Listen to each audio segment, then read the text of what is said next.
बिस्मिल्लाहिर्रहमानिर्रहीम। अस्सलाम वालेकुम। सर्दियों की रात है, अल्हम्दुलिल्लाह, अल्लाह पाक का शुक्र है, अल्लाह पाक के करोड़े एहसान।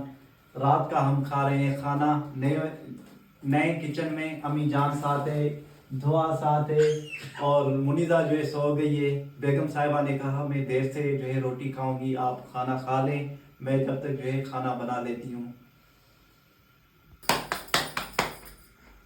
जी तो शुक्र अल्हम्दुलिल्लाह, शुक्र अल्लाह पाक का। बहुत खुशी महसूस हो रही है। न्यू किचन में आज खाना बना रही हूँ। किचन का रंग का काम अभी तक कंप्लीट नहीं हुआ, लेकिन मजबूरी है कि सर्दी बहुत ज़्यादा है बाहर, इसलिए मैं आज खाना वगैरह यहीं पर बना रही हूँ। बच्चों के लिए मैंने दूध भी उबाला है और जो सालन भी यहीं पर बनाया, शलजम का सालन हमने बनाया, रोटी बना रही हूँ।